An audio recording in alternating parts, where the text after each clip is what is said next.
So Capricorn, welcome back to your monthly reading off the back of that eclipse. The reason I've done it in two stages is because we do read the cards differently. That's why I did it. So basically this is how it happens. This is the first week of May. This is the second week of May. This is the third week of May. This is the fourth week of May. And this is the overall energy that's flowing through you.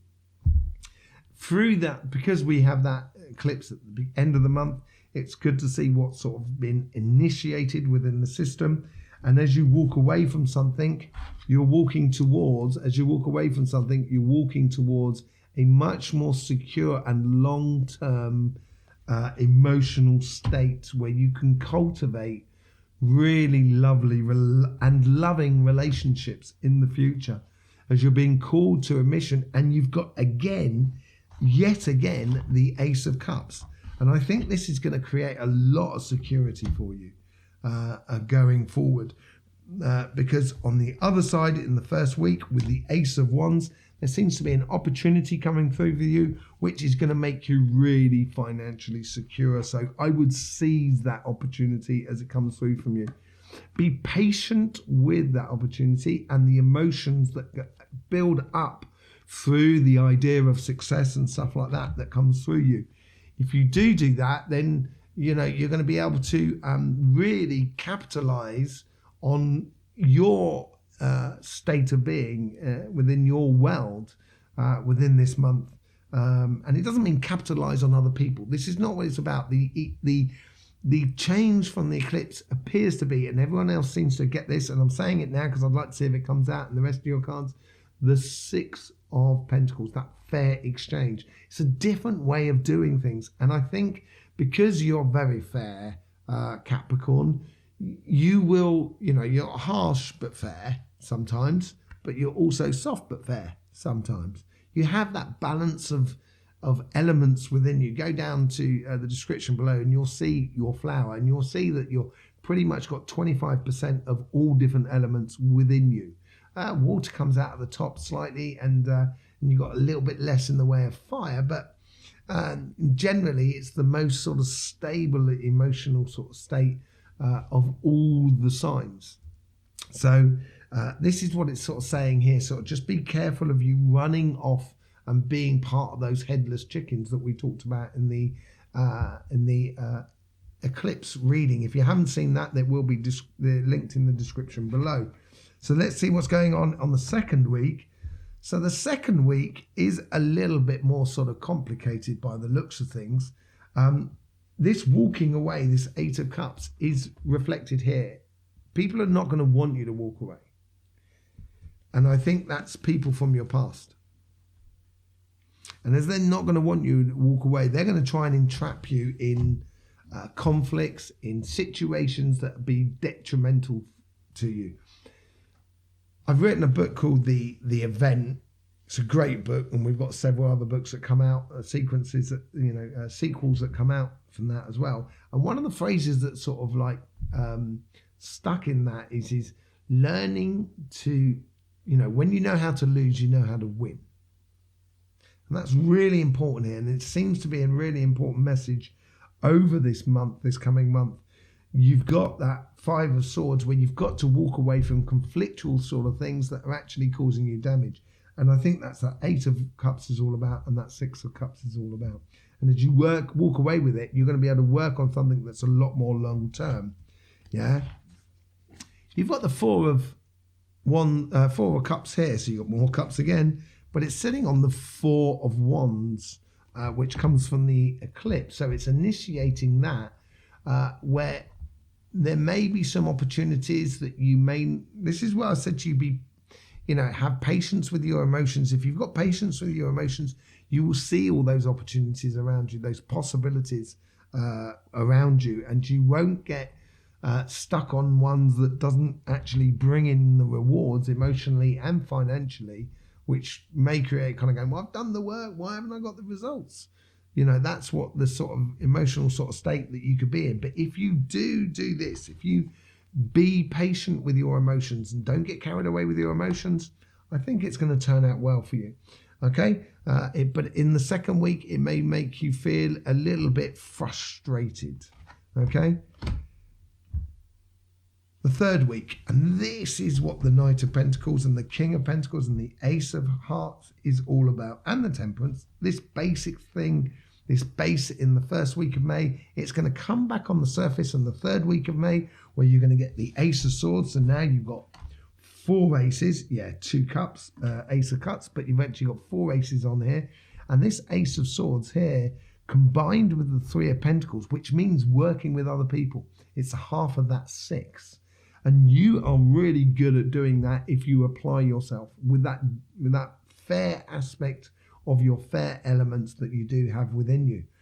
But in the emotional sort of side, this Ace of Swords is going to trump that 5 of Sword card there without shadow and without doubt. You're going to be able to walk away from it, and it's going to give you victories. It's going to make you be clear to cut off from the past and move on to the future. Looks really good in the third week.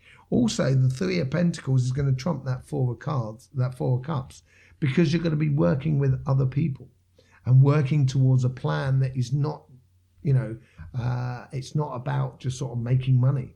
It's also about making things work, which is what you do enjoy. Okay? So in the fourth week, you've got the 7 of Wands, and a lot of people have been getting this, is staying within your power, staying within your security of knowing what you know, doing what you do, getting victories from what you do. But there may be people that want to just knock you off your perch, as it were. That's going to try those emotions on the King of Cups.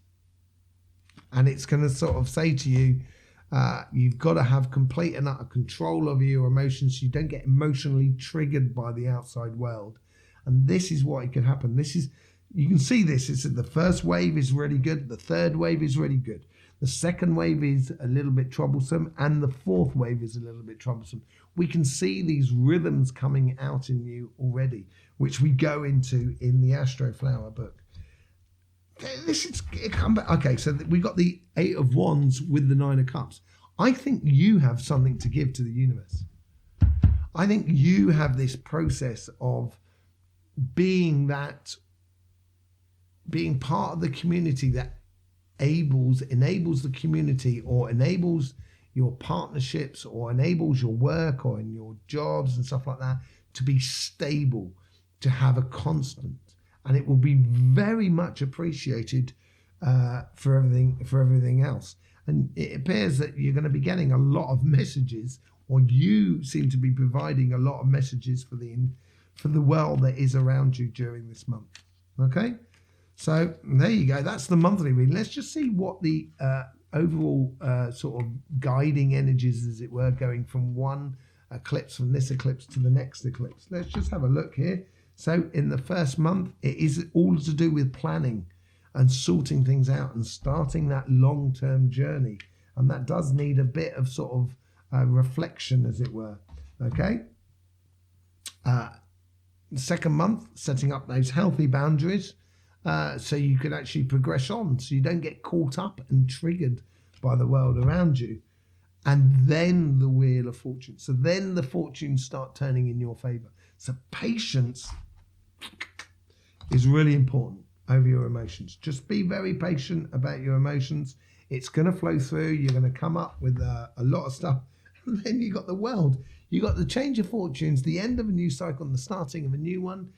This is in the fourth month. So that's May, June, July, August. So in the August month, it's going to be, the ending of a cycle. There's no doubt about it. And this is coming to the end of your summer. It's got to be said. And then the High Priestess.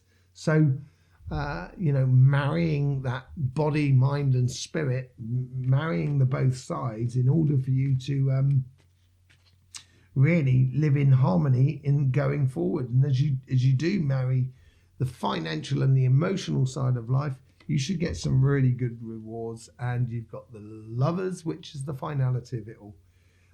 Which is not surprised with all those cups that you had during the eclipse reading. So in October, there might be good news for you. It might be a case of, marriage, or it might be a case of falling in love with life again. because it's been pretty difficult because you've been through Pluto retrograde for the past sort of 10, 12 years or whatever it's been. I say you, I've been through it as well, don't worry. We've all been through the ringer. And it's starting that new journey and enjoying that process of expansion and exploration, which you will absolutely adore. A very beautiful progression going on over the next 6 months. So there you go, Capricorn.